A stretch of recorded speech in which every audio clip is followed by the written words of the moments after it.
All right, guys, welcome into another bracket update with the Final Four now set.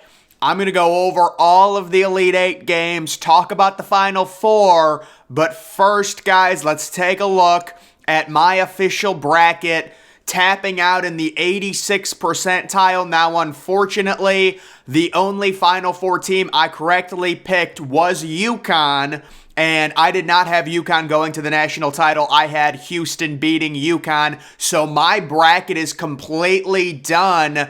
I will note, thankfully, Kansas State lost. Otherwise, the coin flip bracket would have finished better than mine, but let the record show, my bracket did come out on top. The analytics bracket did beat me by 2. You can see by 10 points total, so they got one more game right than me. The analytics, the chalk bracket did worse than me. The second chalk bracket also did worse than me. And then the coin flip at 78%. Thankfully, again, Kansas State lost, but my bracket probably, because I have zero chance to earn any more points, it's probably going to move down a few spots depending. If UConn wins the national title, it might fall below the 80th percentile, unfortunately. There's no way to say it, guys. No one's seen anything like this when it comes to the tournament. You're talking about a 9 seed making the Final Four, no 1 seeds, no 2 seeds, no 3 seeds.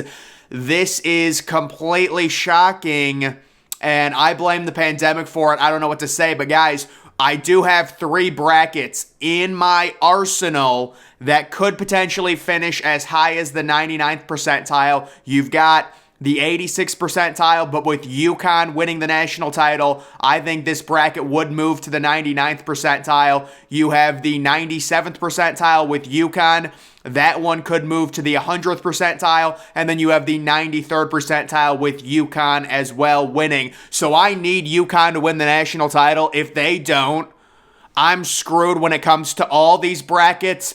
But my personal bracket, I did have UConn in the Final Four, but other than that, I'm not going to lie, it was bad. But some of these other brackets doing well, we'll have to see if any of them finish in the 100th percentile. The only way I get one of these brackets to finish in the 100th percentile is UConn has to win. They've got to win the national title. That is it. Maybe they could make it to the title and lose, and I still might finish. I don't know who would pick San Diego State to go to the Final Four. Miami, it's shocking. Outside of the top 100 in terms of defensive efficiency, it makes no sense. But we're going to get into the actual reaction of these Elite Eight games, and then I'm going to preview the Final Four. So when it comes to the Elite Eight, we did have FAU beating Kansas State by 3 points, advancing. FAU now 35-3. This is just an unbelievable run. But if you're FAU, I was just thinking this. People were debating on if FAU was a Cinderella. I don't really know if I can consider FAU a Cinderella. I don't think so, because this was a team that was inside of the top 25 in terms of the AP poll. And the other important fact you have to understand with FAU, in the second round, they faced a 16 seed. They did not face a 1 seed, so that's important as well. But FAU beats Kansas State. I was actually looking at Kansas State's roster. Their roster was crazy. I mean, they had legitimately 3 fifth-year seniors, all transfers. Like, their roster was crazy, but I give Kansas State credit for making it. FAU does win. This game was very even. FAU, the 9 offensive rebounds, that's going to help significantly. But how about Kansas State? 13 total steals.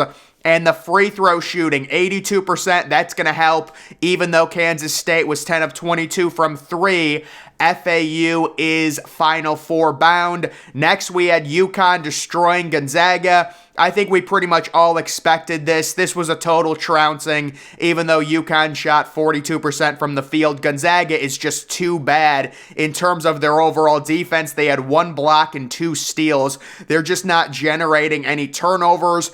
And going 2 of 20 from 3 doesn't help. But this Gonzaga team overall, they very easily could have lost in the Sweet 16 or the second round, the round of 32. They had 2 comeback wins. Their luck runs out against UConn. And UConn just looks like an absolute juggernaut. We're all in on them. We need them to win the national title at this point.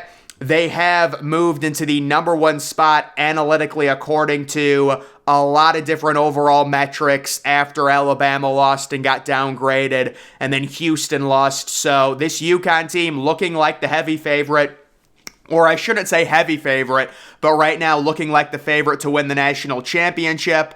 The next game we do have, it is San Diego State over Creighton, and I don't know. So I'm going to say this, and this is no disrespect to San Diego State, but San Diego State, if they do win the national championship, I think it is the most untalented team in college basketball or college football to win the national title, I would say, within the last decade. And that's nothing against San Diego State. They get it done. They grind out games. But I really thought Creighton was going to win this one. They just could never create total separation. If you get an 8 or a 9 point second half lead against San Diego State, based on how slow their offense is, you probably will be able to pull away. Unfortunately, Creighton was always up by 3, 4, 5 points. They could never separate totally. And very weird game with very little free throws except at the end, that foul call. I don't know, guys. I would have let them go to overtime, but I'm not going to sit here and hate on that foul call. I mean, it's clear it probably was a foul. I just think in that situation where San Diego State, let's be honest, they have a not-so-good offense, I wouldn't bail them out. I would make them make a play, but I do understand if he's going to push him as he goes up, if you want to call that foul, it is what it is. It was a stupid foul by Creighton. I think Creighton probably shouldn't have. I know they had a foul to give, but I think they should have just let it play out. I don't see San Diego State's offense doing anything if they're forced to run up the court with no timeouts. Instead, Creighton uses their foul to give, allows San Diego State to get set up, and on a drive that foul happens. Yeah, I mean, it is what it is. At the end of the day, Creighton goes 2 of 17 from 3. Credit to San Diego State. They get the win, and they advance to the Final Four. And then the final game, this game was yesterday. This was the late afternoon game. Miami comes back to beat Texas. It's shocking. How about Miami? 8 total three-point attempts. The free throw line, 28 of 32. They made 20 in the second half alone. It was crazy, and Texas completely blew this game in the second half. Miami, a team that I thought was going to lose to Drake, a team that was losing by 7 points late in the second half to Drake, they advance all the way to the Final Four. This is why we love the tournament. But analytically, at least based on history, Miami has 0% chance of winning the national title based on their defensive efficiency being outside of the top 100. But again, this is a different tournament, so who really knows? Taking a look at the Final Four games and lines, you've got FAU and San Diego State. I like Florida Atlantic to win that game, but based on this tournament, dude, I'm just going to tap out. I mean, I'll take FAU, but who knows? Miami, UConn. UConn's got to win that game. I mean, come on. UConn's been so good offensively, defensively. They're sitting -5.5. You would think that this would be an FAU versus UConn national title. And just a few other things, obviously, people looking at this Final Four, I'm sure the ratings are going to slightly be down. It is what it is, guys. I mean, this is what happens in March. Normally, it's not this crazy. I mean, you've got 2 5 seeds, a 4 seed, and a 9 seed. Someone was saying that Miami reminded them of Auburn from 2019. I just don't get that vibe. Because the thing is, you guys remember when Auburn made the Final Four as a 5 seed? I correctly predicted that. And with Miami, I just thought they were too bad on defense. But in terms of the tournament, it comes down to guard play, man. It really does. Miami, even with the bad defense, if you have good guard play, same thing with I guess Kansas State actually does have a good defense, but Kansas State, the guards, they were playing well. They went on a run to the Elite Eight. So, we'll have to see what happens with these Final Four games. Again, the ratings are probably going to be a little bit lower, but I mean, what are you going to do, man? What are we going to watch Kansas versus Duke for the 90th time? I think it's fun that these new teams are in personally, and I think if FAU somehow won the national championship, it'd be pretty cool, but I do expect this to be an Well, really, I mean, San Diego State versus FAU. If FAU can just make a few threes, I think they beat San Diego State. I really do. And then UConn, they've got to be the favorite to win it all. If they win it all, you know, a lot of people are going to finish because there are legitimate people that weren't trolling that picked UConn to win it all. I mean, if you're picking Miami to win it all, you've got to be an alum of the university or a fan. Same thing with San Diego State or FAU. I actually thought, and I had said this on record before the selection show happened, I said maybe FAU to the Final Four as a Cinderella. Then I got extremely cold feet because I saw they had a horrible draw. There's no way FAU should have been a 9 seed. We all called it out. And they end up facing Memphis. They're down by 1 point. They win on a walk-off layup. And then they beat Fairleigh Dickinson, and now they're in the Final Four. So, you know, we'll have to see what happens, guys, but I just wanted to go over my overall bracket. Once again, my bracket finished, or is finished right now in the 86th percentile, but I would expect it to fall at least a few percentage points because it is completely maxed out. I did not have UConn advancing past the Final Four. I have zero chance to earn any more points on my personal bracket.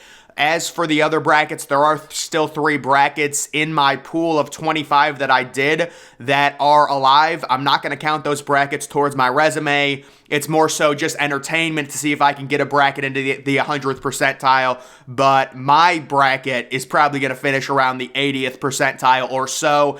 And again, people say, oh, you suck. No, this was a shocking year that no one saw coming. It's very rare. Analytically, it's basically impossible based on recent history to not have a 1 or a 2 seed in the Final Four, let alone no 3 seeds, 1 4 seed, 2 5, and a 9. You just don't get that type of outlook. So this was a very peculiar year. It's not an excuse. I'm just saying it is very surprising that this happened. And I try and predict upsets. We all do, but you don't want to get overzealous with it and predict, you know, this type of Final Four. If somebody told me this was going to happen, I would be like, you're crazy. You are just picking every upset because you think it's funny. But no, this is exactly what happens. And really, UConn is the only one that I could legitimately see people having in their Final Four. I do have UConn in my Final Four, but I completely whiffed on Miami. I had San Diego State making the Sweet 16. Making the Sweet 16 and losing to Alabama. And I had Florida Atlantic losing in the first round. And let's be honest, they could have lost in the first round of Memphis. Memphis was up by a point with 7 seconds left. So that's just the tournament. Hopefully your guys' brackets did well, but that's just the update. And we'll have to see how these end up finishing out. But that's going to do it for this video, guys. Make sure you follow me on Twitter. Link to that's always in the description.